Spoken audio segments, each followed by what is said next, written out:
Ce n'est pas de la magie, c'est de la vibration. Le monde ne te donne pas ce que tu demandes, il te donne ce que tu es. Tu peux prier, supplier, écrire des affirmations 1000 fois, mais si intérieurement tu vis dans le chaos, l'anxiété, la culpabilité ou le besoin, c'est exactement ce que tu vas continuer à attirer. L'univers n'écoute pas tes mots, il capte ta fréquence. Beaucoup veulent de l'argent sans discipline, de l'amour sans amour-propre, du succès sans effort, de la santé sans respect pour leur corps. Ils veulent tout, mais sans être rien. Et c'est pour cela qu'ils perdent tout, parce que l'extérieur ne soutient jamais ce que l'intérieur ne peut pas gérer. Tu attires ce qui est aligné avec ton identité, pas avec ton désir. Cette vidéo est un appel à l'éveil, à arrêter de mendier ce que tu pourrais être en train de générer si tu osais changer depuis la racine. Nous allons parler de ce que personne ne veut te dire.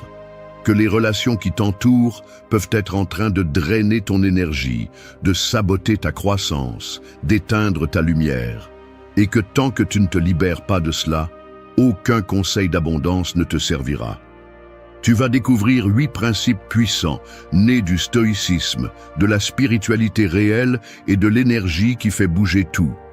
Ce ne sont pas de jolies phrases, ce sont des décisions quotidiennes, des actions concrètes, des changements internes qui altèrent ta réalité complète. Reste jusqu'à la fin, parce que ce n'est pas une question de chance. Il s'agit de devenir quelqu'un qui n'a pas besoin de supplier la vie, parce qu'il a appris à la créer de l'intérieur. 1. Ne demande pas plus, transforme-toi en ce que tu cherches. Un aimant ne choisit pas ce qu'il attire, il attire simplement ce qui vibre à sa même fréquence. Il ne demande pas, il ne supplie pas, il ne négocie pas. Il est simplement. C'est ainsi que fonctionne aussi ton énergie. Tout ce qui arrive dans ta vie est un reflet de ce que tu es à l'intérieur, pas de ce que tu désires par manque. C'est pourquoi, si tu veux attirer des choses différentes, tu n'as pas à demander plus fort. Tu dois te transformer en quelque chose de différent, parce que la vie ne répond pas à tes besoins, elle répond à ta vibration. Beaucoup de personnes vivent obsédées par l'obtention de plus d'argent, un partenaire qui les valorise, une santé de fer, un succès visible, mais elles ne s'arrêtent pas une seconde pour se demander si elles sont prêtes à soutenir ce qu'elles désirent tant. Tu demandes de l'amour alors que tu ne t'aimes pas encore. Tu veux de l'abondance alors que tu vis en répétant que rien ne te suffit. Tu rêves de respect alors que tu ne peux pas te regarder dans le miroir sans te juger. Ça ne fonctionne pas comme ça. La loi de l'attraction n'est pas une formule magique, c'est une conséquence naturelle de qui tu es. Tu n'attires pas ce que tu veux, tu attires ce que tu émanes. Le stoïcisme l'a clairement établi il y a des siècles. Marc Aurèle a écrit que ton âme se teint de la couleur de tes pensées. Ce que tu nourris à l'intérieur grandit à l'extérieur. Si ton dialogue interne est celui d'une victime, ta réalité le reflètera. Si ton énergie est instable, tes liens le seront aussi. Si tu vis dans la peur, c'est ce que tu vas multiplier. Changer ta vie ne commence pas à l'extérieur, ça commence par ta façon de penser, de ressentir, de décider, d'agir. L'univers ne récompense pas ceux qui attendent, mais ceux qui se transforment. Tu veux attirer l'abondance ? Commence par te comporter comme quelqu'un d'abondant, non pas par arrogance, mais par confiance, par générosité, par discipline. Tu veux un partenaire sain ? Sois cette personne d'abord. Traite-toi avec respect, prends soin de tes émotions, apprends à être en paix seul. Tu veux la santé ? Arrête de maltraiter ton corps avec des excuses, avec des aliments qui t'éteignent, avec des routines qui t'épuisent. Chaque fois que tu réclames quelque chose que tu n'es pas prêt à cultiver de l'intérieur, tu sabotes ta propre expansion. Il ne s'agit pas de faire semblant, il s'agit de se transformer, de laisser derrière soi la version qui attend des miracles et de commencer à construire avec ce que tu as, avec ce que tu es aujourd'hui. Le premier pas pour attirer une nouvelle vie est de cesser de vivre comme si tu étais la victime de l'ancienne. Et cela demande une honnêteté brutale. Reconnaître ce qui ne fonctionne pas, ce que tu tolères, ce que tu remets à plus tard. Parce que personne ne devient sa meilleure version en restant accroché aux mêmes justifications qui le maintiennent dans l'immobilisme. Te transformer en ce que tu veux attirer n'est pas un jeu d'ego, c'est une décision spirituelle. Cela signifie aligner tes pensées avec tes actions, tes émotions avec tes décisions, ta routine avec ta vision. Tu ne peux pas attendre un résultat extraordinaire d'une identité faible. Si tu veux quelque chose de grand, tu dois être quelqu'un de grand. Et cela ne s'achète pas, cela se construit. La bonne nouvelle est que tu n'as pas besoin que quelqu'un te valide pour commencer. Tu n'as pas besoin d'avoir tout résolu, tu as juste besoin de volonté, de courage et d'un véritable engagement envers toi-même. Parce que quand tu changes, tout change. Quand tu deviens paix, tu attires la paix. Quand tu deviens puissance, tu attires la puissance. Quand tu deviens vérité, tout ce qui est faux tombe de lui-même. C'est le moment d'arrêter de regarder à l'extérieur et de commencer à te modeler de l'intérieur. Tu ne demandes pas par nécessité, tu attires par cohérence. Transforme-toi et le reste viendra de lui-même. 2. Choisis ta fréquence avant de réagir au monde. Chaque matin, en te réveillant, tu as deux options. Tu peux sortir dans le monde comme une feuille emportée par le vent ou comme un rocher solide au milieu de la tempête. L'une réagit à tout, se secoue à chaque changement, vit en fonction du climat. L'autre décide qui elle est avant que la journée ne commence, choisit sa fréquence et agit à partir de là, peu importe ce qui se passe à l'extérieur. C'est la différence entre vivre conditionné par l'environnement ou vivre avec un pouvoir intérieur. La plupart des gens vivent en mode automatique. Ils se lèvent et dès qu'ils ouvrent les yeux, ils sont déjà connectés à tout ce qu'ils ne peuvent pas contrôler. Les actualités, les réseaux, les messages, les problèmes des autres. Ils permettent au monde extérieur de dicter leur état émotionnel. Si tout va bien, ils sourient. Si quelque chose ne va pas, ils sombrent. Et ainsi passent les jours, sautant d'émotion en émotion, comme des marionnettes de la réalité. Ils ne comprennent pas que chaque réaction non contrôlée leur vole de la force, de la concentration, de la clarté. Le stoïcisme enseigne le contraire. Épictète disait que ce ne sont pas les choses qui nous perturbent, mais l'opinion que nous avons d'elles. Autrement dit, ce n'est pas ce qui se passe qui te détruit, c'est la façon dont tu décides de l'interpréter. Si tu ne choisis pas ta fréquence avant de te confronter au monde, le monde va t'imposer la sienne. Et c'est là que tu perds. Parce qu'au lieu de diriger ta vie, tu deviens l'esclave de tes impulsions et des circonstances. Les gens forts ne sont pas ceux qui ne ressentent rien, ce sont ceux qui décident d'où ils veulent agir. Celui qui veut la paix la cultive de l'intérieur avant que la journée ne l'exige. Celui qui veut le succès s'aligne sur son but avant que le chaos ne le détourne de sa route. Celui qui veut l'amour le pratique avec lui-même avant de l'exiger à l'extérieur. Cette fréquence ne se trouve pas, elle se construit. Ce n'est pas une émotion passagère, c'est une décision quotidienne. Choisir ta fréquence signifie arrêter de réagir comme un réflexe et commencer à répondre comme un choix. Cela signifie que, même si le monde crie, tu peux garder ton calme, que même si quelqu'un te provoque, tu choisis de ne pas baisser ton niveau, que même s'il y a du bruit, tu continues à écouter ton but. Non pas parce que tu es indifférent, mais parce que tu as appris à protéger ton énergie comme le bien le plus précieux que tu possèdes. Parce que c'est le cas. Chaque fois que tu cèdes ta paix pour une provocation, tu vends ton pouvoir pour des miettes. Cela ne s'obtient pas avec de belles phrases ou de bonnes intentions. Cela s'entraîne. Avec le silence, avec l'autoréflexion, avec des habitudes, avec des rituels qui renforcent ta vision avant de sortir pour la bataille quotidienne. Tu ne peux pas avoir une vie concentrée si tu commences la journée distrait. Tu ne peux pas avoir des relations saines si tu es toi-même réactif et changeant. Tu ne peux pas construire une réalité solide si ton énergie dépend de ce que les autres disent ou font. Choisis ta fréquence comme quelqu'un qui se prépare à affronter une guerre, parce que la vie, parfois, l'est. Mais si tu décides comment tu veux ressentir, penser et agir, rien ni personne ne pourra te sortir de ton centre. Le monde peut être imprévisible, mais tu n'as pas à l'être. Tu peux t'entraîner à être constant, serein, fort et ferme. Et cela, dans ce monde chaotique, est déjà une forme de révolution. Avant de parler, choisis ton ton. Avant d'agir, choisis ton intention. Avant de réagir, rappelle-toi qui tu es. C'est la véritable liberté, non pas celle qui attend que tout aille bien pour être en paix, mais celle qui crée la paix même quand tout brûle. Lorsque tu choisis ta fréquence, tu cesses de faire partie du bruit et tu deviens une partie du changement. 3. Ton corps est ton temple, ton outil et ton bouclier. Ton corps n'est pas seulement de la chair, des muscles et des os. C'est le véhicule qui transporte ton âme à travers cette vie. C'est ta maison, ton refuge, ton armure. Prétendre avancer vers une vie extraordinaire avec un corps ignoré, abandonné ou maltraité, c'est comme essayer de traverser l'océan dans un bateau cassé.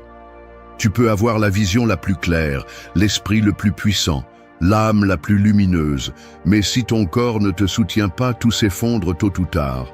Il ne s'agit pas de t'obséder avec l'esthétique ou de suivre des tendances vides. Il s'agit de respect, de comprendre que ton énergie, ta présence, ta clarté mentale, ta discipline et ta vibration sont construites sur l'état de ton corps. Un esprit brillant ne peut pas vivre dans un corps éteint. Et même si tu veux manifester l'abondance, le succès ou l'amour, si tu ne prends pas soin du conteneur qui te permet de les expérimenter, tu te sabotes de l'intérieur.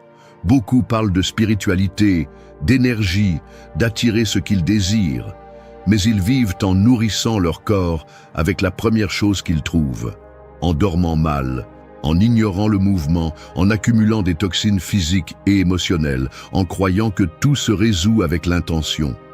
Non, l'intention sans action ne transforme pas. Et prendre soin de ton corps est une action concrète d'amour de soi, de pouvoir et de responsabilité. Les stoïciens n'étaient pas étrangers à cela. Ils pratiquaient la discipline non seulement mentale, mais aussi physique. Le corps devait être fort, agile et propre, non par vanité, mais parce qu'ils savaient qu'un corps entraîné est un corps obéissant, et qu'un esprit fort a besoin d'un corps qui ne se rend pas à la première douleur. Sénèque le disait clairement, l'âme a besoin d'un corps sain pour accomplir son œuvre. Si tu manques d'énergie, si tu manques de volonté, si tu manques de concentration, examine comment tu traites ton corps. Tu ne peux pas attirer la santé tout en vivant en contradiction avec elle. Tu ne peux pas projeter une image puissante tout en t'abandonnant toi-même. Tu ne peux pas maintenir une routine de haute performance si tu ne t'hydrates pas, ne bouges pas ou ne dors pas bien. Le corps est ta base. C'est ton allié silencieux. Mais si tu l'ignores, il te le fera payer. Parfois sous forme de maladie, parfois sous forme d'épuisement chronique, parfois simplement comme une sensation constante de lourdeur, d'irritation ou de déconnexion. Et le pire, c'est que beaucoup s'en rendent compte trop tard, quand ils ne peuvent plus, quand le corps s'effondre et demande ce qu'on ne lui a jamais donné. N'arrive pas à ce point. Commence à en prendre soin aujourd'hui, non pas par culpabilité, mais par conscience. Non pas par sacrifice, mais par l'intention claire de devenir quelqu'un capable de soutenir la vie qu'il veut construire. Manger mieux n'est pas une punition, c'est de l'amour. Dormir ce qu'il faut n'est pas de la paresse, c'est de l'intelligence. Bouger chaque jour n'est pas une charge, c'est un privilège. Tu n'as pas besoin de t'entraîner comme un athlète, ni de manger comme un gourou. Tu as juste besoin de prendre la responsabilité. Écoute ce que ton corps te dit depuis longtemps. Sois cohérent entre ce que tu demandes et ce que tu fais. Parce que si tu demandes de la force, commence par être fort dans l'essentiel. Si tu demandes de la vitalité, arrête de t'intoxiquer. Si tu demandes de l'équilibre, observe tes habitudes et nettoie ce qui ne s'ajoute plus. Ton corps est le vaisseau qui te mène à ta destination. S'il est faible, tu n'iras pas loin. Si tu en prends soin, si tu le renforces, si tu le respectes, aucune tempête ne pourra te couler, parce que tu seras prêt à affronter n'importe quel défi avec présence, clarté et détermination. Celui qui a un corps aligné avec son âme a déjà gagné la moitié du chemin. 4. Visse avec cohérence, même quand personne ne te regarde. Un bâtiment ne s'effondre pas parce qu'un jour il manque une brique. Il s'effondre parce que pendant des années, il a été construit sans plan solide, sans fondation solide, avec des matériaux de mauvaise qualité. Il en va de même pour une vie sans cohérence. Elle ne tombe pas d'un coup, elle se fissure en silence, chaque fois que tu décides d'être une chose devant les autres, et une autre quand personne ne te regarde. L'incohérence interne est une fissure qui au début semble inoffensive, mais qui tôt ou tard détruit tout. Vivre avec cohérence n'est pas une vertu décorative. C'est une nécessité fondamentale si tu veux la paix, le pouvoir et un progrès réel. Il est facile de se montrer fort sur les réseaux sociaux, de prêcher des valeurs devant les autres, de feindre la discipline quand il y a du public. Mais ce qui construit réellement ton destin n'est pas ce que tu fais quand tout le monde te regarde, mais ce que tu décides quand tu es seul. C'est là que se forge la véritable identité, loin du jugement des autres et des applaudissements faciles. Les stoïciens l'avaient bien compris. Sénèque disait que l'âme se renforce quand elle se comporte de la même manière dans l'obscurité que dans la lumière. Parce que vivre avec des principes n'est pas suivre une mode spirituelle, c'est décider qui tu es sans tenir compte de l'environnement. Si tu dis que tu cherches l'abondance, mais que tu agis par manque. Si tu parles de respect, mais que tu permets des liens qui te blessent. Si tu exiges la loyauté, mais que tu n'es pas fidèle à toi-même. Tout cela se remarque, même si tu penses le cacher. L'univers ne répond pas à ton masque, il répond à ton énergie réelle. Et l'énergie ne ment pas. Tu peux tromper les autres pendant un certain temps, mais tu ne peux pas tromper la vie.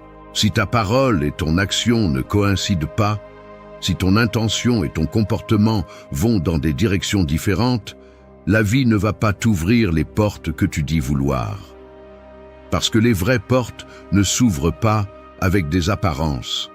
Elles s'ouvrent avec la cohérence. Cela ne signifie pas la perfection. Cela signifie l'alignement. Personne n'attend de toi que tu sois impeccable tout le temps, mais bien que tu aies le courage d'être qui tu dis être, même quand personne ne t'exige de l'être. Cela signifie ne pas te trahir pour faire bonne figure, ne pas te mentir pour te sentir à l'aise, ne pas agir par convenance quand tu sais que cela va à l'encontre de tes principes. Parce que chaque fois que tu te trahis, tu affaiblis ta propre parole. Et une personne dont la parole n'a pas de poids ne peut rien construire de durable. La cohérence est un entraînement. C'est choisir chaque jour de vivre en accord avec ce que tu valorises. Même si c'est difficile, même si personne ne te voit, même si personne ne te récompense pour cela. Parce que la vraie récompense est la force que tu construis en toi, la confiance que tu sèmes en toi, le respect que tu gagnes avec toi-même. Et quand tu te respectes, les autres le perçoivent. Les relations changent, les opportunités s'alignent, l'énergie que tu attires se transforme. Vivre avec cohérence te rend une personne inarrêtable. Parce que tu n'as plus besoin de validation externe, tu ne dépends plus de ce que les autres pensent, tu n'agis plus pour plaire, mais pour te respecter. Tu ne réagis pas, tu choisis. Tu n'imites pas, tu décides. Tu ne fais pas semblant, tu construis. Et ce type de force, même silencieuse, a un impact sur tout ce que tu touches. Le monde est plein de personnes qui disent beaucoup de choses, mais il y en a peu qui vivent ce qu'elles prêchent. Si tu veux des résultats réels, commence par être l'une de ces rares personnes. Non pas parce que quelqu'un te regarde, mais parce que tu sais qui tu es. Parce que tu tiens à vivre avec vérité. Parce que la cohérence, même si elle est parfois inconfortable, est la seule base solide pour soutenir une vie de but, de pouvoir et de plénitude. 5. Maîtrise ton intérieur et le chaos ne te touchera pas. Certaines personnes s'accrochent à la barre, même lorsque le bateau ne répond plus. Ils serrent plus fort, essaient de tourner la direction de force, s'épuisent à essayer de contrôler une mer qui ne se soumet pas à leur volonté. Ils ne comprennent pas que la vraie maîtrise n'est pas de gérer la tempête, mais de se gouverner eux-mêmes pendant que la tempête passe. L'eau ne peut pas être domptée, mais ton tempérament peut te soutenir jusqu'à ce que le ciel s'éclaircisse. Celui qui vit obsédé par le contrôle de tout ce qui est externe perd le contrôle de lui-même. Plus tu essaies de forcer ce qui ne dépend pas de toi, plus tu génères d'anxiété. Le désir de tout avoir sous ton contrôle est une illusion qui finit par t'asservir. Les gens, les temps, les résultats, les émotions des autres, rien de tout cela n'est entre tes mains. Mais ton focus, ton attitude, tes décisions, ta capacité à t'adapter et à agir depuis ton centre le sont. Épictète l'a bien dit, certaines choses dépendent de toi, d'autres non. Et si tu ne fais pas cette distinction chaque jour, tu finiras par gaspiller ta force sur ce que tu ne pourras jamais changer. Tu te frustres parce que quelqu'un n'agit pas comme tu l'espères. Tu te mets en colère parce que les circonstances ne correspondent pas à tes plans. Tu t'épuises parce que tout semble échapper à ton contrôle. Mais ce n'est pas le monde qui est mal, c'est ton focus qui a besoin d'un changement. Le vrai pouvoir commence quand tu arrêtes de poursuivre l'incontrôlable et que tu commences à te construire de l'intérieur. Tu ne peux pas contrôler si une relation se termine, mais tu peux décider de ne pas te détruire avec elle. Tu ne peux pas contrôler l'opinion des autres, mais tu peux travailler sur la valeur que tu te donnes à toi-même. Tu ne peux pas éviter chaque obstacle, mais tu peux te préparer à les traverser avec dignité, sans te perdre dans le désespoir. Lâcher prise n'est pas abandonner, c'est rediriger ton énergie vers ce qui transforme vraiment. Pendant que tu es occupé à essayer de changer l'autre, le temps t'échappe sans que tu aies changé quoi que ce soit en toi. Pendant que tu essaies d'avoir des réponses précises sur l'avenir, tu perds ta présence dans le seul moment réel, le maintenant. Pendant que tu te débats avec l'imprévisible, tu oublies que ta force est à l'intérieur, pas à l'extérieur. Beaucoup vivent brisés parce qu'ils n'ont pas appris à lâcher prise. S'accrocher à ce qui ne peut plus être soutenu ne fait que prolonger la douleur. Ils ont besoin de certitudes absolues, de résultats garantis, de personnes constantes, et cela n'existe pas. La vie est mouvement, incertitude, changement. Mais cela n'est pas une menace si tu as une base solide. Et cette base n'est pas construite à l'extérieur, elle est cultivée à l'intérieur. Lâche la nécessité de contrôler tout le monde. Lâche le désir d'avoir toujours raison. Lâche l'attente que le monde s'adapte à tes désirs. Et commence à t'occuper de ton caractère, de ton esprit, de ton énergie. Pendant que tu te concentres sur ce que tu peux maîtriser, tes habitudes, ta discipline, ta façon de penser et de ressentir, tout le reste perd son pouvoir sur toi. Le véritable contrôle ne consiste pas à avoir tout parfait. Il consiste à rester calme pendant que le chaos s'installe, à agir avec clarté pendant que les autres réagissent avec peur, à avancer avec fermeté pendant que le chemin se désorganise. Le contrôle n'est pas dans ce que tu tiens fermement, mais dans ce que tu peux lâcher avec sagesse. Car celui qui maîtrise son intérieur ne sera jamais victime de l'extérieur. Quand tu comprendras cela, tu n'auras pas besoin de contrôler le monde. Il te suffira de te contrôler toi-même. Et à partir de ce centre, de cet équilibre, tout le reste devient gérable. Ce qui te semblait impossible devient sans importance. Ce qui te pèse aujourd'hui perd son poids. Parce qu'il ne s'agit plus de ce qui se passe à l'extérieur, mais de qui tu as choisi d'être à l'intérieur. 6. Purifie ton énergie des plaintes, des reproches et des excuses. La rivière cristalline peut se transformer en marais si elle n'est pas nettoyée. Peu importe la force du courant, si l'eau est pleine de boue, de branches et de débris, sa force stagne, sa beauté se perd, sa vie s'éteint. Il en va de même pour ton énergie. Tu peux avoir du talent, de bonnes intentions, des objectifs clairs, mais si tu portes des plaintes, des reproches et des excuses, tu vas stagner. Car ces déchets émotionnels ne contaminent pas seulement ce que tu fais, ils bloquent aussi ce que tu attires.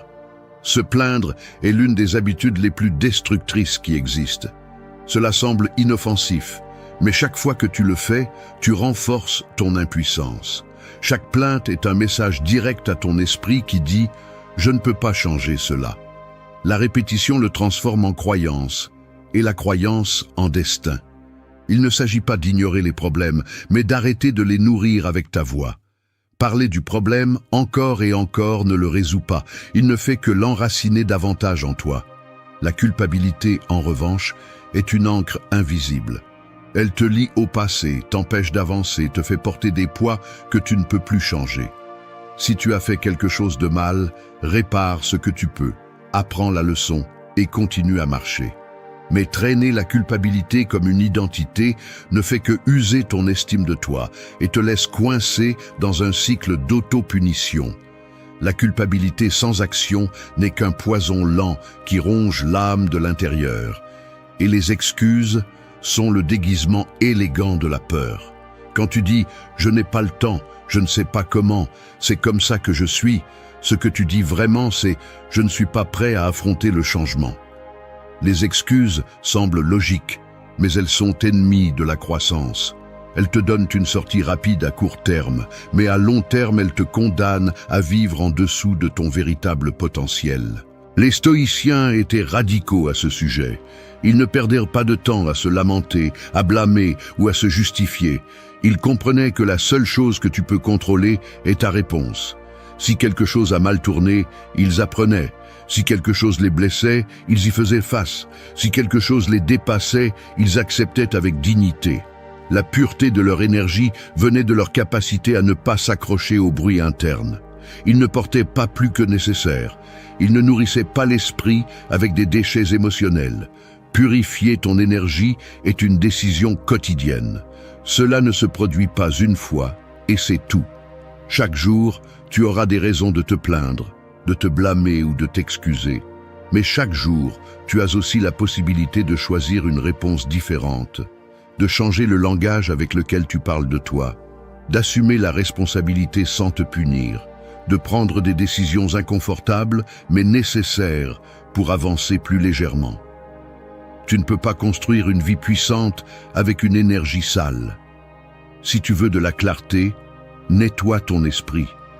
Si tu veux de la force, nettoie ton cœur. Si tu veux de la concentration, nettoie tes paroles. Ce que tu ne nettoies pas s'accumule. Et ce qui s'accumule finit par te contrôler. Commence par t'observer. Fais attention à comment tu parles, comment tu penses, ce que tu répètes. Et chaque fois que tu remarques une plainte, un reproche ou une excuse, remplace-la par une action, par une décision, par une vérité. Purifier n'est pas une faiblesse, c'est une force. C'est avoir le courage de lâcher ce qui ne sert plus, même si c'est en toi. C'est arrêter de vivre en réagissant et commencer à vivre en choisissant. C'est comprendre que ton énergie est ton atout le plus précieux et que la protéger n'est pas de l'égoïsme, c'est de l'intelligence. Parce que lorsque tu nettoies ton intérieur, tout autour de toi commence à s'organiser. Et cet ordre ne vient pas de l'extérieur. Il naît de ta décision de t'élever au-dessus de ce qui te retenait auparavant. 7. Vise aujourd'hui comme la personne que tu veux devenir. Le sculpteur ne commence pas par la forme, il commence par le bloc. Personne ne voit ce qu'il voit au début. Pour les autres, c'est juste une pierre. Mais dans son esprit, la figure finale vit déjà, chaque ligne, chaque détail. Son travail consiste à enlever ce qui est superflu, ce qui gêne, ce qui n'appartient pas à cette vision. C'est ainsi que tu devrais te voir. Comme une œuvre en cours, guidée par une image claire et puissante de qui tu peux devenir, même si le monde ne le voit pas encore. La plupart des gens ne vivent pas avec une vision. Ils vivent en réaction. Ils s'adaptent à leur environnement, répondent à l'urgence, survivent à la journée. Et ainsi passent les années, étant une version réduite de ce qu'ils pourraient être. Ils disent qu'ils veulent plus, mais agissent comme s'ils ne le méritaient pas. Ils attendent que la vie les transforme, sans réaliser que le changement commence lorsqu'ils agissent comme s'ils étaient déjà la personne qu'ils rêvent d'être. Ce n'est pas un jeu de fantaisie, c'est un principe réel. Ton esprit se forme selon ce que tu répètes, ce que tu visualises, ce que tu affirmes par tes actions. Si tu vis connecté à ta version passée, tu continueras à prendre des décisions basées sur la peur, le manque ou le doute. Mais si tu choisis de t'imaginer clairement comme la version la plus forte, la plus consciente, la plus disciplinée de toi-même, ton comportement commence à s'aligner sur cette identité. Les stoïciens comprenaient que l'être humain ne devrait pas aspirer à ce qui est confortable, mais à ce qui est juste. Sénèque parlait de marcher chaque jour vers la vertu, non par obligation, mais par choix. Parce que chaque action façonne le caractère. et ton caractère est ce qui te soutient lorsque le monde s'écroule. Te visualiser comme ta meilleure version n'est pas fuir la réalité, c'est t'engager à un autre niveau. Cette visualisation ne s'agit pas d'avoir plus, mais d'être plus.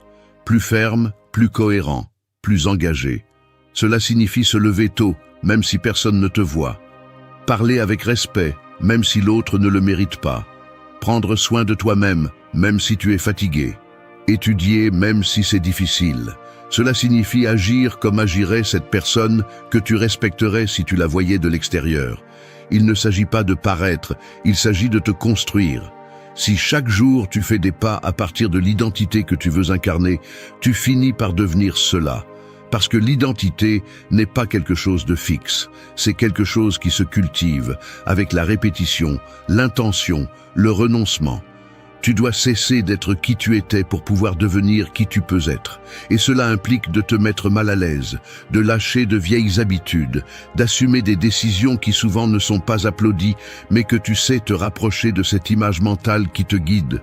Tu n'as pas besoin que l'environnement change pour commencer. Tu n'as pas besoin de tout résoudre. Tu as juste besoin de commencer à bouger avec détermination. Visualise-toi en bonne santé, avec clarté, avec du caractère, puis agis comme si tu vivais déjà dans cet état. Ne l'attends pas, crée-le. Parce qu'attendre est passif, et agir à partir de la vision est un leadership personnel. Il n'y a pas de transformation sans intention, et il n'y a pas d'intention sans une image ferme de là où tu vas. Ta meilleure version n'est pas aussi loin qu'elle semble, mais elle ne viendra pas seule. Tu dois l'appeler avec chaque habitude, chaque pensée, chaque limite que tu établis, chaque décision que tu prends quand personne ne t'oblige à le faire. Tu es le sculpteur de toi-même. Et chaque jour que tu passes sans agir comme cette version que tu rêves, tu donnes forme à l'oubli. Mais si tu restes ferme, si tu vis à partir de la vision et non de l'excuse, viendra le moment où ce que tu as imaginé sera ce que les autres voient. Et à ce moment-là, tu ne seras plus en train d'agir, tu seras en train d'être. 8. Sois, et le reste viendra par loi naturelle. Un soleil n'a pas besoin de demander la permission pour briller. Il ne sort pas pour convaincre le ciel. Il ne discute pas avec les nuages. Il ne supplie pas pour être reconnu. Il est simplement. Et en étant, il transforme tout autour de lui. Il éclaire, donne la vie, rythme les jours. C'est ainsi que tu peux devenir puissant si tu arrêtes de chercher l'approbation, si tu arrêtes de poursuivre ce dont tu n'as pas besoin et que tu te concentres une fois pour toutes à devenir ce que tu es vraiment capable d'être. L'erreur la plus courante est de penser que tu dois d'abord avoir pour pouvoir être ensuite. Avoir de l'argent pour te sentir précieux. Avoir un partenaire pour te sentir aimé. Avoir du succès pour te sentir complet. Mais c'est un piège. Parce que lorsque tu bases ton identité sur l'extérieur, ton pouvoir devient fragile, ton énergie devient dépendante et ta paix est brisée par le moindre changement.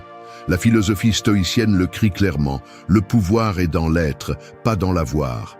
Si tu es discipline, les résultats viennent. Si tu es amour-propre, les relations saines apparaissent. Si tu es concentré, les opportunités s'alignent. Mais si tu attends seulement que tout change pour enfin changer toi-même, tu vas rester à attendre pendant que la vie continue sans toi. Il ne s'agit pas de s'asseoir et d'attendre des miracles. Il s'agit de comprendre que la vie répond à la vibration que tu émets avec tes pensées, tes habitudes, ton attitude et ton caractère. Tu n'attires pas ce que tu dis vouloir, tu attires ce que tu es déjà. Et c'est la vérité que beaucoup de gens ne veulent pas accepter, parce qu'elle implique la responsabilité, elle implique l'inconfort, elle implique de prendre des décisions fermes. Tu ne peux pas rester la même personne et espérer une vie différente. Tu ne peux pas vibrer depuis le manque et attirer l'abondance. Tu ne peux pas projeter l'insécurité et exiger le respect. Tu ne peux pas vivre endormi et attendre des résultats extraordinaires. L'univers ne répond pas à tes paroles vides, il répond à ton énergie réelle, à ce que tu soutiens quand personne ne te voit, à comment tu te parles quand tu échoues, à comment tu te traites quand personne ne t'applaudit. Ce point n'est pas une suggestion, c'est un avertissement. Arrête de chercher à l'extérieur ce que tu ne trouveras qu'à l'intérieur. Ne deviens pas une personne qui vit en poursuivant, en mendiant, en forçant.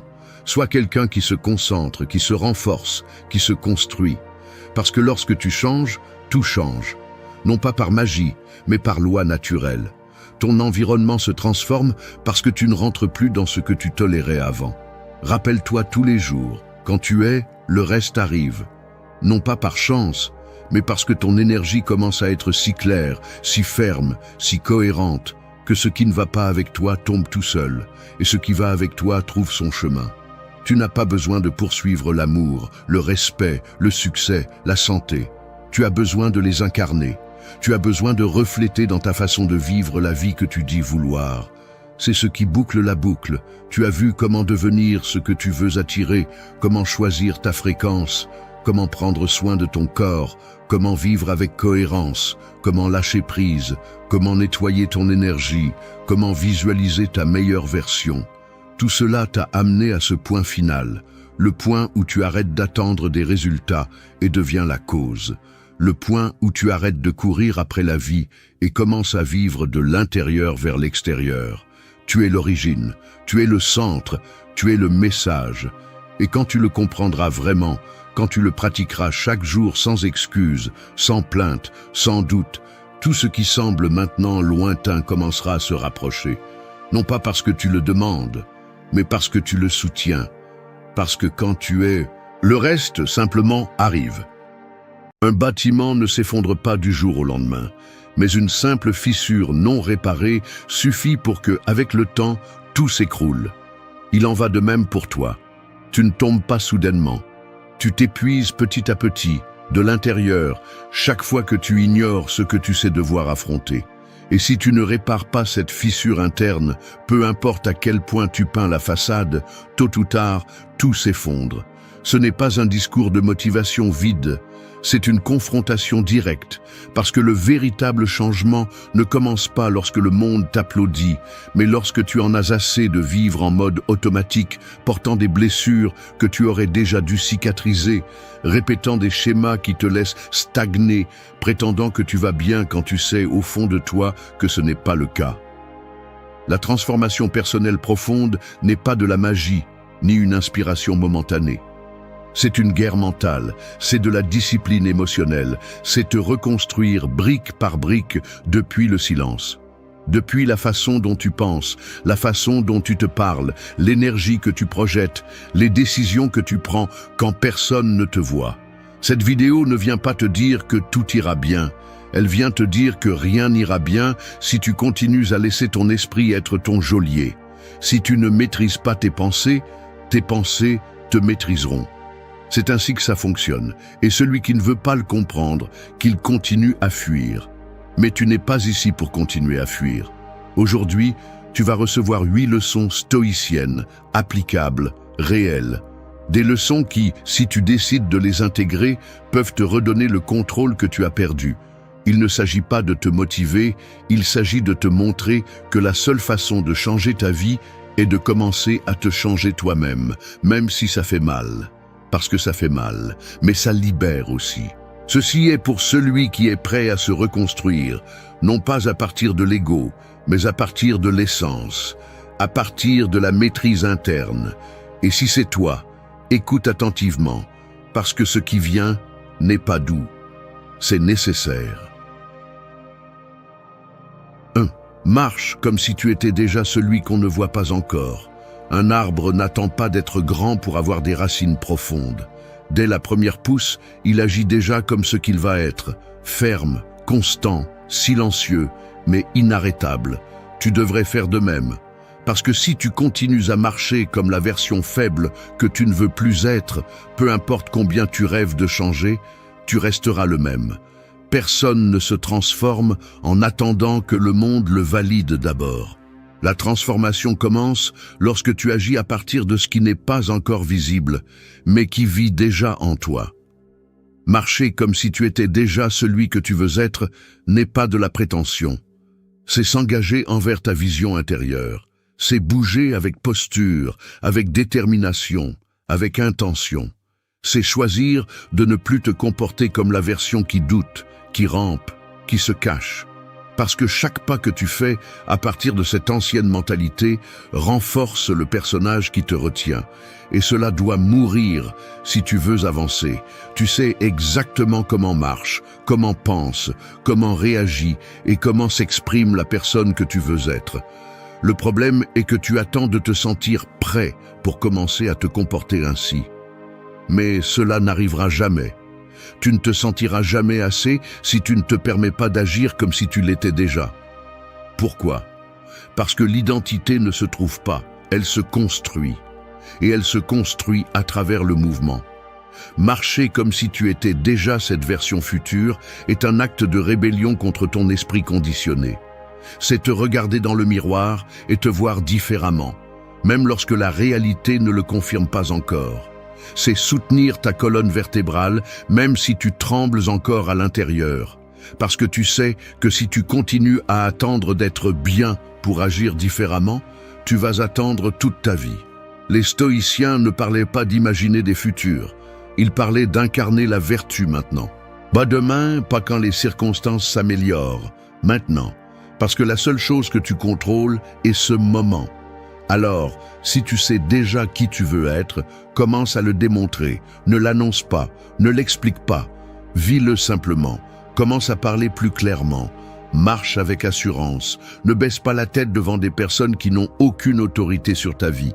Prends en charge tes paroles, ton énergie, ta présence. Parce que chaque petit acte renforce une identité.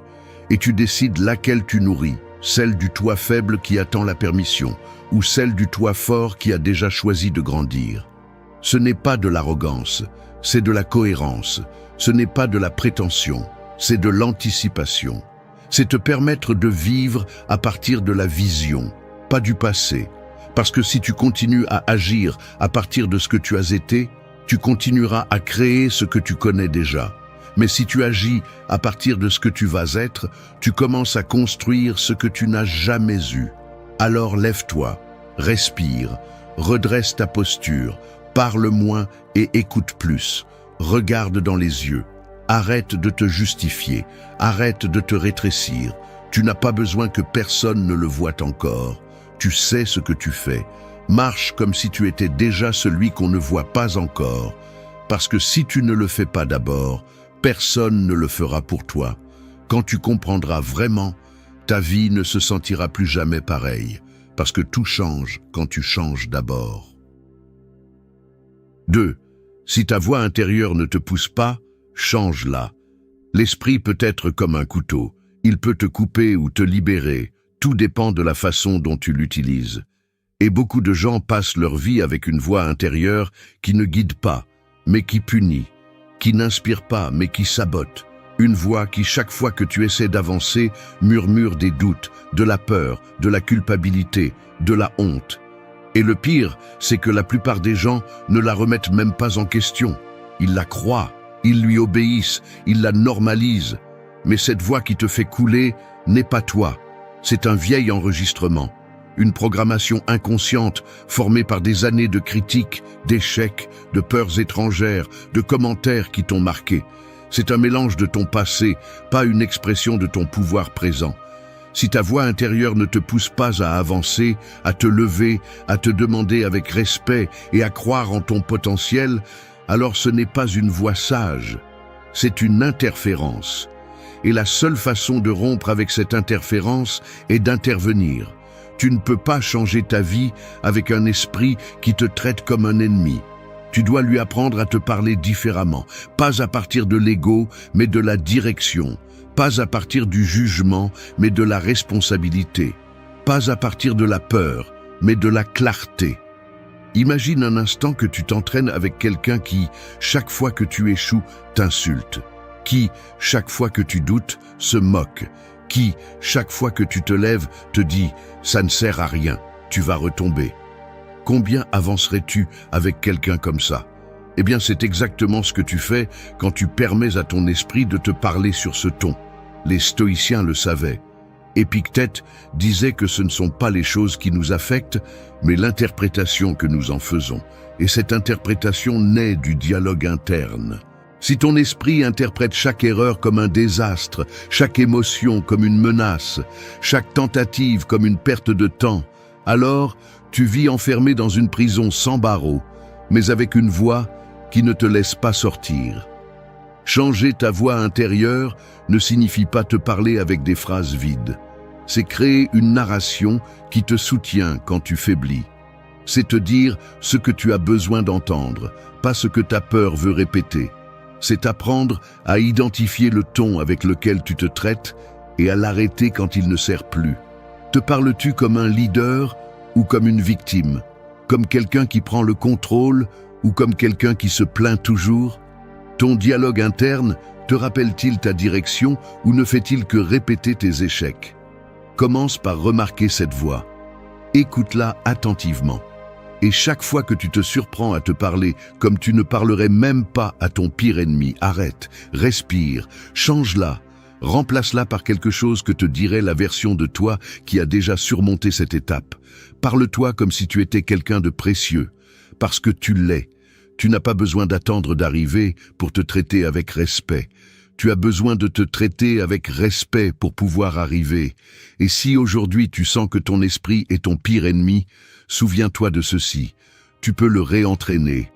Tu peux construire une voix intérieure qui ne te tire pas vers le bas, mais qui te pousse. Mais cette voix n'apparaît pas toute seule. Elle se crée. Elle s'entraîne. Elle se répète jusqu'à ce qu'elle devienne ta nouvelle normalité. Si ta voix intérieure ne te pousse pas, change-la. Parce que si tu ne le fais pas, personne ne le fera pour toi. Et alors, tu resteras prisonnier d'un esprit qui ne fait que répéter ce qu'il a appris à craindre. Tu n'es pas ici pour avoir peur. Tu es ici pour transformer. Commence par la façon dont tu te parles. 3. Vise ta victoire avant que le monde ne la confirme. Un sculpteur n'attend pas que la pierre devienne d'elle-même une œuvre d'art. Il la voit déjà, même lorsque personne d'autre ne le fait. La victoire intérieure fonctionne de la même manière. Si tu n'es pas capable de la vivre de l'intérieur, avec conviction, avec présence, avec discipline, personne à l'extérieur ne viendra te l'accorder. Le monde ne fait que confirmer ce que tu as d'abord choisi d'incarner en silence. C'est comme ça que ça fonctionne. Tu le vis d'abord, ensuite cela se voit. Mais le problème, c'est que la majorité fait tout à l'envers. Ils attendent de se sentir en sécurité pour agir avec confiance. Ils attendent de réussir pour avancer avec détermination. Ils attendent d'être reconnus pour se croire capables. Ils attendent des résultats pour se traiter en gagnant. Et ainsi, les années passent, en attendant, en cédant leur pouvoir à l'extérieur, à l'imprévisible, à ce qu'ils ne contrôlent pas. Tu n'as pas besoin que le monde t'applaudisse pour commencer à agir avec grandeur. Tu dois d'abord y croire toi-même. Parce que si tu ne peux pas soutenir ta valeur quand personne ne te voit, tu ne pourras pas non plus la soutenir quand tout le monde la verra. Le vrai succès ne naît pas du bruit. Il naît du caractère, de cette force intérieure qui te dit « continue ». Même s'ils ne voient rien, même s'ils ne comprennent pas, même si tu n'as aucune garantie. Vivre ta victoire est une attitude. C'est te lever chaque jour et te comporter comme quelqu'un déjà engagé dans son processus, pas comme quelqu'un qui dépend de l'humeur du moment. Parce que si tu as besoin que tout se passe bien pour avancer, alors tu ne maîtrises encore rien. Mais si tu peux rester ferme, même quand tout est incertain, alors tu as déjà gagné. Parce que tu ne renonces pas. Et attention, cela ne signifie pas délirer sur un futur idéal. Il ne s'agit pas d'imaginer des châteaux en Espagne. Il s'agit de vivre de manière cohérente avec tes valeurs, ta vision, ton but, de te comporter avec la même dignité maintenant que lorsque tout ira bien. Parce que si tu n'as pas de respect pour toi dans l'ombre, tu n'en auras pas non plus quand viendra la lumière. Marc Aurèle disait que l'âme se renforce quand elle n'a pas besoin de témoins. C'est là la clé. Tu es le témoin principal de ta propre vie. Et si toi, tu ne valides pas ton effort, si toi, tu ne te prends pas au sérieux, pourquoi attendre que les autres le fassent? Personne ne confirmera ce que tu n'as pas affirmé en premier. Vivre ta victoire, c'est aussi cesser de mendier l'approbation. C'est arrêter d'expliquer tes rêves à ceux qui ne sont pas capables de les comprendre. C'est protéger ton énergie comme si tu étais déjà la personne que tu es destiné à devenir. Parce que si tu vis comme quelqu'un qui doute encore, le monde te traitera comme quelqu'un qui n'a pas décidé. Mais si tu vis comme quelqu'un qui s'est déjà choisi, même le rejet te renforce. Réfléchis à cela. Et si tout ce que tu attends qu'il se passe dépendait du fait que tu commences à agir comme si c'était déjà en train d'arriver? Et si ta nouvelle vie avait besoin de te voir prêt avant de se présenter? Ce n'est pas de l'arrogance, c'est de la préparation, c'est de l'alignement, c'est déclarer par tes actions que tu es prêt, même si tu n'as pas toutes les réponses. Car celui qui vit sa victoire avant de la voir crée le chemin que d'autres n'osent pas encore emprunter. Alors, ne t'invente plus d'excuses, n'attends plus d'être validé. Choisis d'avancer comme quelqu'un qui se possède déjà, parce que lorsque ta victoire devient ta manière de vivre, le monde n'a plus d'autre choix que de s'adapter. Tout commence là où tu choisis d'y croire avant que les autres y croient. 4. N'interprète pas un rôle, incarne ton essence. Un acteur peut tromper tout le monde, sauf lui-même. Il peut apprendre le script, maîtriser les gestes, provoquer des émotions chez les autres. Mais à la fin de la journée, quand le rideau tombe, il sait qu'il faisait semblant. Et toi, combien de fois par jour fais-tu tomber le rideau avec toi-même? Combien de ce que tu fais est réel? Et combien n'est qu'un jeu pour t'intégrer, ne pas déranger, être accepté? La majorité ne vit pas. Elle joue un rôle. Elle s'adapte à l'environnement comme un caméléon qui oublie sa couleur d'origine. Elle change le ton de sa voix, sa façon de parler, ses opinions, voire ses désirs, juste pour plaire, pour s'intégrer, pour éviter le rejet. Mais vivre ainsi, ce n'est pas vivre. C'est se trahir. C'est construire une identité empruntée et oublier qui l'on est vraiment. Quand tu interprètes un rôle trop longtemps, tu finis par croire que ce rôle, c'est toi. Et c'est là que le vrai problème commence. Parce que tu te perds, tu te déconnectes de ton essence. Tu commences à vivre une vie façonnée par les attentes des autres, et non par ta vérité. Et le plus tragique, c'est que tu ne t'en rends même pas compte, jusqu'au jour où, dans le silence, tu ne reconnais plus qui tu es. L'essence n'a pas besoin d'applaudissements. Elle ne cherche pas à impressionner. Elle ne crie pas, ne rivalise pas, ne ment pas. Elle est, simplement. Mais pour y accéder, tu dois avoir le courage d'enlever les masques, de cesser de jouer, de supporter l'inconfort qu'implique le fait d'être authentique dans un monde qui célèbre le superficiel. Sénèque disait que l'âme se blesse en prétendant être ce qu'elle n'est pas. Et il avait raison. Chaque fois que tu fais semblant d'aller bien, alors que ce n'est pas le cas, chaque fois que tu acceptes ce que tu ne veux pas, chaque fois que tu souris pour ne pas déranger, tu éteins une partie de toi. Tu dis « Ma vérité ne mérite pas d'être montrée ». Et cela te brise de l'intérieur.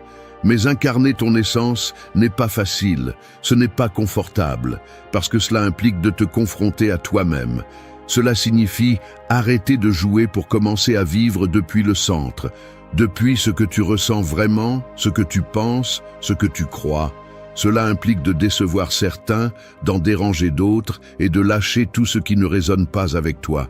Mais cela implique aussi la liberté, parce qu'il n'y a rien de plus puissant que de marcher dans la vie sans avoir besoin de jouer un rôle. Commence par t'observer. Quand es-tu vraiment toi-même? Quand joues-tu un rôle? Qui essaies-tu d'impressionner et pourquoi? Quelle partie de toi caches-tu pour ne pas perdre quelque chose qui, en réalité, ne te comble même pas? Tu n'as pas besoin d'être parfait, tu dois seulement être vrai. Tu n'as pas besoin d'être aimé de tous, tu dois seulement être cohérent avec toi-même. Parce que lorsque tu vis depuis ton essence, tu attires ce qui t'est réellement destiné. Le reste s'écroule de lui-même. Et oui, parfois ça fait mal, mais cela guérit aussi. Quand tu choisis de ne plus interpréter de rôle, tu te libères d'un poids qui n'a jamais été le tien. Tu commences à parler avec plus de clarté, à bouger avec plus d'assurance, à respirer sans peur. Ton énergie change, ta présence a de l'impact, et ton chemin s'aligne. Parce que tu ne gaspilles plus ta force à maintenir une image, tu utilises cette force pour te construire de l'intérieur. Alors regarde-toi avec honnêteté, lâche le personnage, ressens l'inconfort, et ensuite décide avec fermeté de vivre depuis ton centre. Pas pour être parfait, mais pour être vrai. Parce que le monde n'a pas besoin de plus de masques, il a besoin de plus de personnes qui osent incarner leur essence, sans permission, sans peur, sans script. C'est là que commence la véritable transformation, là où tu cesses de jouer et commences à exister. 5. Abat les idées qui te retiennent. Une cage n'a pas besoin de barreaux d'acier pour te garder à l'intérieur. Il suffit d'une idée mal semée. Il suffit que tu penses que tu ne peux pas, tu ne vaux rien, ce n'est pas pour toi, ou c'est comme ça et c'est tout. Et le plus dangereux, c'est que ces idées ne crient pas. Elles murmurent, elles ne s'imposent pas, elles se normalisent, elles se camouflent en vérité absolue. Et toi, sans t'en rendre compte, tu finis par construire toute ta vie autour d'elles. Beaucoup de personnes ne sont pas piégées par la réalité, elles sont piégées par leur façon de penser. Elles ne vivent pas selon ce qu'elles désirent, elles vivent selon ce que leur esprit leur permet. Et si ton esprit est rempli de croyances héritées, de blessures non résolues ou de mots que quelqu'un t'a dit quand tu étais vulnérable, alors tu ne décides pas. Tu répètes. Les idées qui te retiennent ne sont pas évidentes. Parfois, elles se déguisent en prudence, en humilité, en réalisme. Mais si derrière cette humilité, il y a de la peur, si derrière cette prudence, il y a de la résignation, alors ce n'est pas une idée sage, c'est une prison mentale. Et personne ne viendra te libérer de celle-ci si tu ne le fais pas d'abord. Pense à ceci. Combien de fois ne t'es-tu pas risqué à cause d'une phrase qui se répète dans ta tête depuis des années? Je ne suis pas assez. Je vais sûrement échouer. Il est trop tard pour moi. Qui t'a dit ça? Et pourquoi continues-tu à le répéter comme si c'était une loi? Parce qu'une croyance que tu ne remets pas en question te gouverne. Le stoïcisme ne te dit pas « crois en toi » comme une phrase vide. Il te dit « examine ton esprit ». Sois brutalement honnête avec ce que tu penses et pourquoi tu le penses. Sénèque ne parlait pas de motivation, il parlait de philosophie pratique. Quelles idées soutiens-tu? Te servent-elles ou te sabotent-elles? Te poussent-elles ou te paralysent-elles?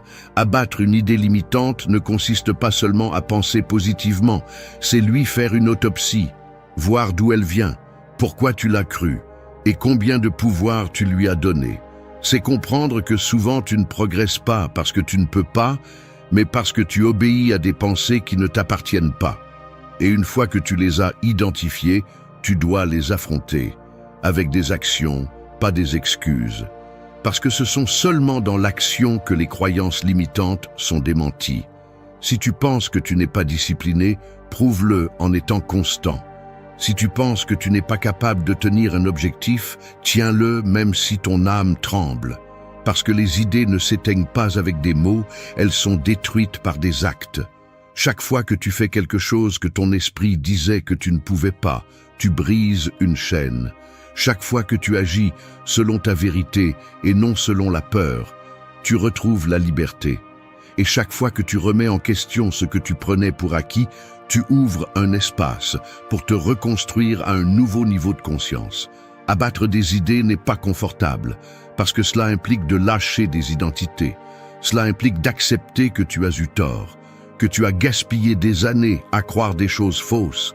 Mais cela implique aussi du pouvoir, parce que si cette idée n'était pas vraie, alors tu peux maintenant en choisir une nouvelle.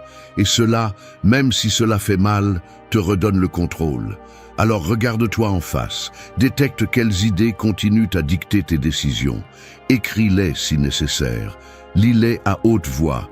Et ensuite, en pleine conscience, décide si tu vas continuer à leur obéir ou si tu vas commencer à les démolir, une par une.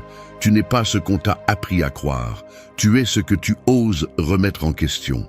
Et si tu as le courage d'abattre les idées qui te retiennent, tu découvriras que la plupart de tes limites n'ont jamais été réelles. Elles ont été apprises, et aujourd'hui, enfin, tu peux les désapprendre. 6. Fais en sorte que chaque petit geste construise ton futur toi. Une cathédrale ne se lève pas avec de grands gestes héroïques, elle se construit pierre par pierre, jour après jour, avec des mains fermes et de la patience. Il en va de même pour toi. La version forte, stable et claire que tu désires tant ne se forme pas avec des décisions dramatiques d'un seul jour, mais avec de petits actes constants qui, bien qu'ils semblent insignifiants, définissent qui tu es en train de devenir. Tout ce que tu fais compte. Ou cela te construit, ou cela te tire vers le bas. Beaucoup croient que le changement arrive avec des moments épiques. Le jour où tu démissionnes, où tu te déclares, où tu recommences à zéro. Mais non, le vrai changement se cache dans l'invisible, dans ce que tu fais quand personne ne te regarde. Si aujourd'hui, juste aujourd'hui, tu choisis d'agir comme la personne que tu dis vouloir être, même si personne ne le remarque, même si tu n'as pas envie, même si personne ne te récompense pour cela. Le piège est d'attendre le moment idéal pour commencer, parce qu'il n'y a pas une telle chose. Le futur toi que tu désires n'apparaîtra pas soudainement.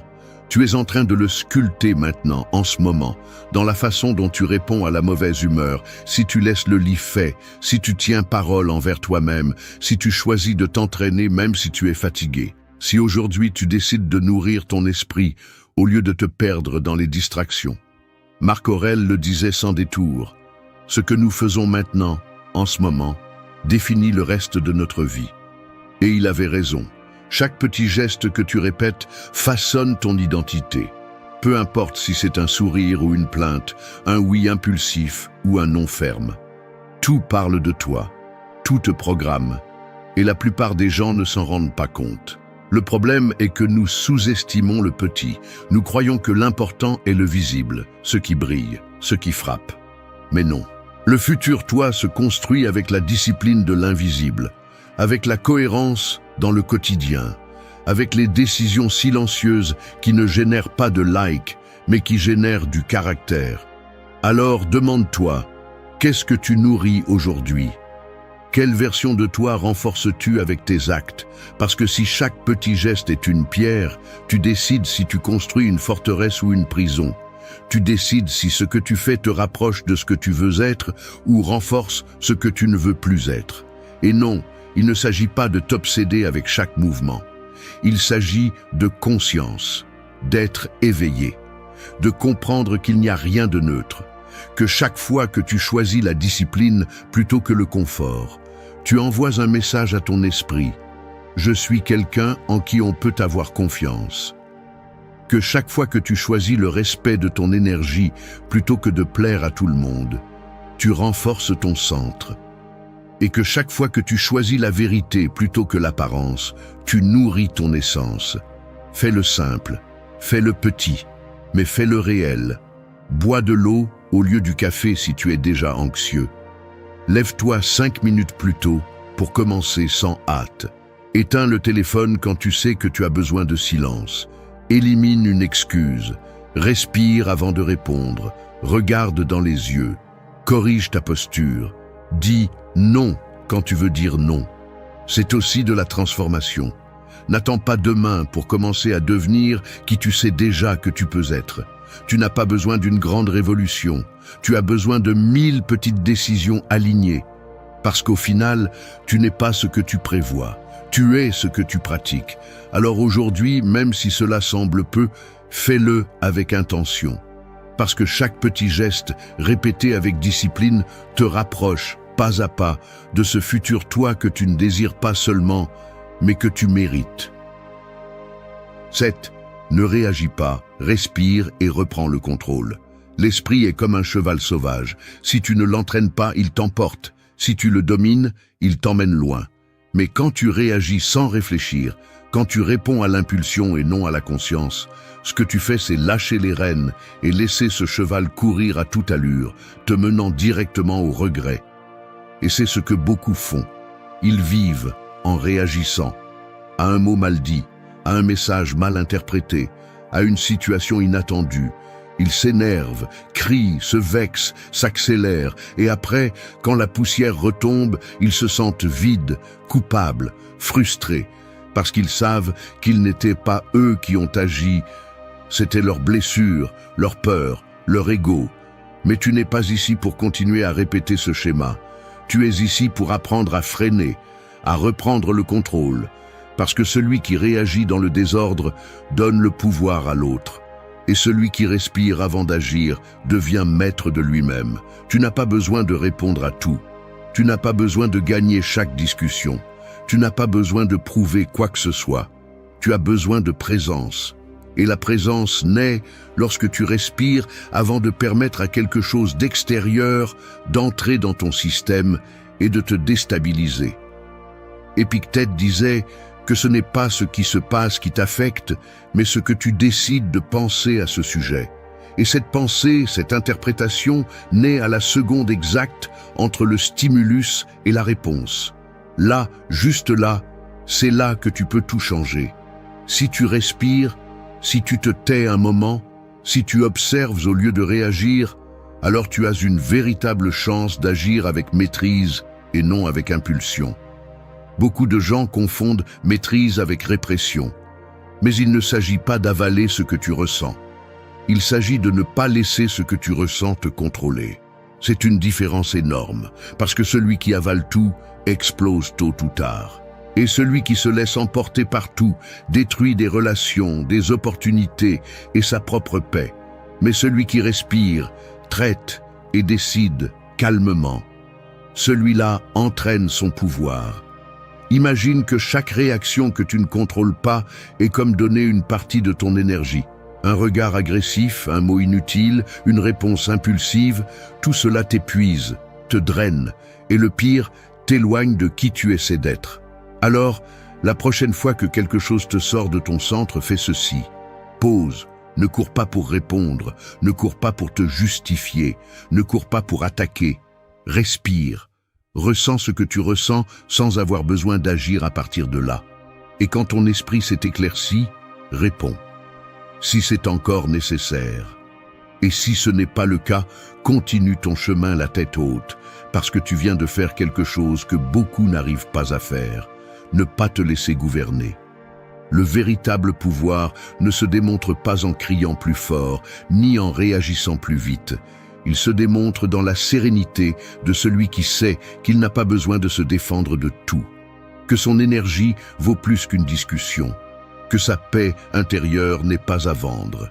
Et oui, au début c'est dur, parce que nous sommes programmés pour réagir, pour nous défendre, pour sauter à chaque menace. Mais souviens-toi de ceci, chaque fois que tu choisis de respirer au lieu de réagir, tu désactives ce vieux programme, tu réécris ton histoire. Se maîtriser n'est pas une tâche d'un seul jour, c'est une pratique quotidienne, c'est le silence intentionnel, c'est la pause consciente, c'est choisir de répondre avec sagesse, non à partir de la blessure. Alors, grave-toi ceci, ne réagis pas, respire, observe, et ensuite agis à partir de ton centre. C'est là que se trouve ta véritable force. Et ce petit espace de conscience entre le stimulus et la réponse peut changer toute ta vie. 8. Que l'impatience ne te vole pas ce que le temps est en train de créer. Un arbre ne pousse pas plus vite parce que tu le regardes tous les jours avec anxiété. Le silence ne se transforme pas en musique parce que tu exiges des résultats immédiats. Et tu ne te transformeras pas en précipitant des processus qui nécessitent maturité, pas vitesse. Mais c'est ce que fait l'impatience. Elle sabote ce que le temps construisait avec précision. L'impatience est l'un des plus grands ennemis de la croissance réelle, parce qu'elle te convainc que si quelque chose n'arrive pas maintenant, cela n'arrivera jamais. Elle te presse, te rend nerveux, te pousse à abandonner juste avant que le changement commence à se faire sentir. Et le plus grave, elle te fait oublier que les processus internes profonds ne sont pas visibles au début, mais se ressentent et s'accumulent. Nous vivons à une époque qui idolâtre l'immédiat. Tout doit être rapide, visible, quantifiable. Si nous n'avons pas de résultats en une semaine, nous pensons déjà que quelque chose ne va pas. Si nous ne voyons pas de progrès externe, nous supposons que nous sommes stagnants. Mais ce n'est pas le cas. La véritable transformation se produit dans l'invisible, dans ce que tu ne peux montrer à personne, dans les jours où tu doutes mais continues, dans les fois où tu tombes mais ne renonces pas. Marc Aurèle le disait clairement, « Ce qui grandit lentement prend des racines profondes. » Et cela s'applique à tout ce qui compte vraiment. Ta force émotionnelle, ta clarté mentale, ta capacité à tenir bon quand tout tremble. Rien de tout cela ne se forme en quelques jours. Cela se construit avec patience, avec constance, avec foi en ce qui n'est pas encore visible. L'impatience est une forme de méfiance. C'est dire à la vie, « Je ne crois pas que cela fonctionnera si je ne le vois pas tout de suite. » Et quand tu penses ainsi, tu commences à te saboter. Tu changes de direction tout le temps. Tu te compares au progrès des autres. Tu sautes d'habitude en habitude sans approfondir aucune. Et tu finis avec 1000 débuts et aucun résultat réel. Mais si au lieu de cela tu décides de faire confiance au processus, quelque chose change. Tu deviens plus fort, plus solide. Tu commences à valoriser le travail silencieux. Celui qui n'a pas d'applaudissements, mais qui a des racines. Parce que tu comprends que tout ce qui est construit avec patience se soutient avec puissance. Et tout ce qui est obtenu à la hâte s'effondre facilement. Le problème n'est pas que tu avances lentement. Le problème est que tu crois que aller lentement est égal à ne pas avancer. Parce que chaque jour que tu choisis ton processus, même si tu ne vois pas un grand changement, tu brises l'inertie du passé. Tu démontres que tu n'es plus quelqu'un qui abandonne facilement. Et cela vaut plus que n'importe quel résultat rapide. Cultiver la patience est un acte de pouvoir. C'est te rappeler que l'important n'est pas combien il te reste, mais combien tu es engagé dans le chemin. C'est regarder tes pas avec fierté, même si tu es encore loin de l'objectif. C'est savoir que le temps n'est pas ton ennemi, il est ton allié si tu fais ta part. Alors, respire. Arrête de te demander des résultats immédiats. Arrête de te demander chaque jour si tu as déjà assez changé. Ressens-le, vis-le, fais confiance. Parce que ce que tu cultives en toi a besoin de temps pour fleurir. Et si tu l'abandonnes maintenant, tu vas perdre une récolte qui était déjà en route. La transformation n'est pas pour les anxieux, elle est pour les constants. Pour ceux qui comprennent que chaque jour où tu répètes le geste correct, tu construis quelque chose qui en vaut la peine. Alors, ne te précipite pas, ne te sabote pas, ne laisse pas l'impatience te voler ce que le temps est en train de créer avec sagesse. Ton moment viendra si tu ne pars pas avant.